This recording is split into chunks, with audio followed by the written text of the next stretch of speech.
Hello everyone, welcome to our channel. आज आमे उपमा अलंकार विषय रे आलोचना करिबा। अर्थालंकार मध्यरे उपमा हेउची श्रेष्ठ अलंकार। प्रथमे आमे जानिबा उपमा अलंकार कहिले कोन ना समान धर्माक्रांत भिन्न जातीय वस्तु द्वयर सादृश्य कथन को उपमा अलंकार कहा जाए। जदि आमे सरल भाषा रे कहिबा ताहेले उपमेय और उपमानर सादृश्य कथित हेले उपमा अलंकार हुए। यही जो उपमा कथा कहिले उपमार चारि गोटी अंग रही। कौन कौन ना उपमेय, उपमान, साधारण धर्म, वाचक शब्द। प्रथमे आमे जानिबा उपमेय कहिले कौन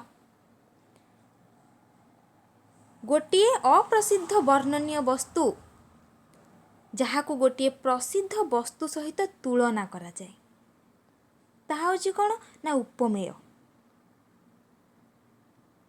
उदाहरण देख, मुख मुख होची उपमेय।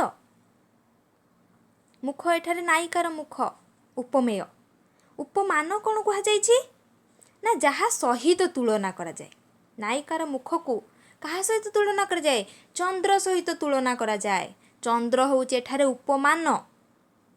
साधारण धर्म कहिले कोन ना उपमेय और उपमान को जेउ साधारण गुण और क्रिया सहित तुलना करा जाए। उपमेय कुहा गला मुख, उपमान हेउची चंद्र, साधारण धर्म हेची जेउ गुण बा क्रिया सहित तुलना करा जाए। गोलाकारत्व बा चंद्रमुखी नायिका यह होची साधारण धर्म। वाचक शब्द कहिले कोन ना जहा उपमान और उपमेय मध्यरे थिबा सादृश्य को जे प्रकाश करे ताहाकू वाचक शब्द कहा जाए। वाचक शब्द गुडी को कोन कोन? परी, जथा, जेन्हे, तुल्य इत्यादि होचंती वाचक शब्द। एही जो उपमा अलंकार मुख्यतः तीन प्रकार। कौन कौन? पूर्णोपमा, लुप्तोपमा एवं मालोपमा। एहीपरि भावरे तीन भागरे विभागीकरण करा जायछि बा तीन प्रकार। प्रथमे आलोचना करिबा पूर्णोपमा कहिले कोन? उपमेय, उपमान, उपमावाचक शब्द और साधारण धर्मर स्पष्ट उल्लेख थाए सेठारे पूर्णोपमा हुए। जदि आम अन्य अर्थ रे कहिबा उपमेय, उपमान, साधारण धर्म और वाचक शब्द ये चारोटी होउछंती कोन? उपमार चारि गोटी अंग। एही जो चारोटी उपादान उल्लेख थिले ताहाकू आमे पूर्णोपमा कहिबा। उदाहरण, आसन सकाशे वृद्धे एते बाई बालके जेसने क्रीडा नक पाई। दरबार काव्यर एठारे कौन कहा जायछि? वृद्धे। वृद्ध माने होउछंती एठारे उपमेय, बालक माने होउछंती उपमान। एते बाई बाईपण होउछि एठारे कौन? बातुलता बा साधारण धर्म। जेसने जेसने क्रीडा नक पाई जेसने होउछि एठारे उपमा वाचक शब्द। ए जो समस्तंकर उल्लेख रहिछि, उपमेय रहिछि, उपमान रहिछि, साधारण धर्म रहिछि और वाचक शब्द रहिछि। ए समस्तर उल्लेख थिबारो एहा होछि कोन ना पूर्णोपमा अलंकार। जेउठारे उपमार चारि गोटी अंग विद्यमान थिबो ताहाकू उपमा अलंकार कहा जाए। से पर भाबरे लुप्तोपमा कहिले कोन? लुप्त बा उह्य जेउठारे सादृश्य कथन कालरे उपमान, उपमेय, समान धर्मी गोटिकर वाचक शब्द मध्यरु कोनोसी गोटिकर बा एकाधिकर उह्य बा लुप्त घटे सेठारे लुप्तोपमा अलंकार हुए। कौन कहा जायछि ना उपमेय, उपमान, साधारण धर्म और उपमावाचक शब्द एमानक मध्यरु एक बा एकाधिकर जेतेबेले लुप्त हुए ताहाकू लुप्तोपमा कहा जाए। किशोर चंद्रानंद चंपूर उदाहरण देखिबा।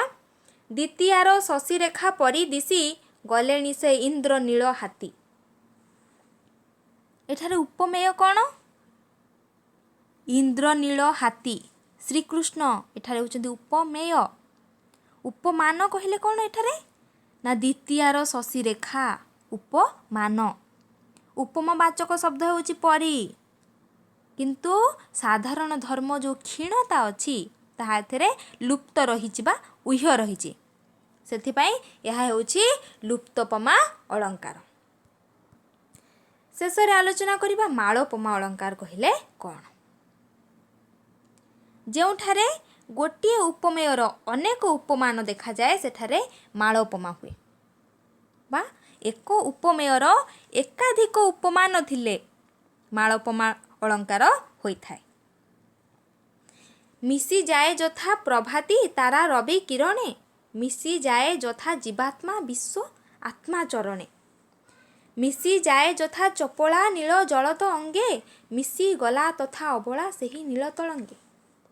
ଚନ୍ଦ୍ରଭାଗାର ଉଦାହରଣ ନିଆଯାଇଛି। ଏଠାରେ ଏକାଧିକ ଉପମାନ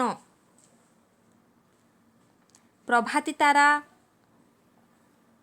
ଜୀବାତ୍ମା, ଚପଳା ଏ ହେଉଛନ୍ତି ଏକାଧିକ ଉପମାନର ବ୍ୟବହାର କରାଯାଇଛି। ଅବଳା ହେଉଛି ଚନ୍ଦ୍ରଭାଗା, ଯାହାକି ଏକମାତ୍ର ଉପମେୟ। ଏଠାରେ ଉପମବାଚକ ଶବ୍ଦ କ'ଣ? ଯଥା, ତଥା ଏ ହେଉଛନ୍ତି ଉପମାବାଚକ ଶବ୍ଦ। ସାଧାରଣ ଧର୍ମ ହେଉଛି ମିଶିଯିବା, ମିଶିଯାଏ, ମିଶିଗଲା ଏ ହେଉଛନ୍ତି କ'ଣ? ନା ସାଧାରଣ ଧର୍ମ। ସେଥିପାଇଁ ଏହା ହେଉଛି କ'ଣ? ନା ମାଳୋପମା ଅଳଙ୍କାର। ଏଠାରେ ଏକାଧିକ ଉପମାନ ବ୍ୟବହାର କରାଯାଇଛି। ଇଏ ଥିଲା ଉପମା ଅଳଙ୍କାର ବିଷୟରେ ଆଲୋଚନା। ଯଦି ଆପଣମାନଙ୍କୁ ଭିଡ଼ିଓଟି ଭଲ ଲାଗିଥାଏ ତାହେଲେ ଲାଇକ୍ କରନ୍ତୁ, ଫ୍ରେଣ୍ଡମାନଙ୍କ ସହ ସେୟାର କରନ୍ତୁ ଏବଂ ଆମ ଚ୍ୟାନେଲଟିକୁ ସବସ୍କ୍ରାଇବ୍ କରନ୍ତୁ, ଯାହାଫଳରେ କି ପ୍ରତିଟି ଭିଡ଼ିଓର ନୋଟିଫିକେସନ୍ ଆପଣମାନେ ଯଥାଶୀଘ୍ର ପାଇପାରିବେ। Thank you.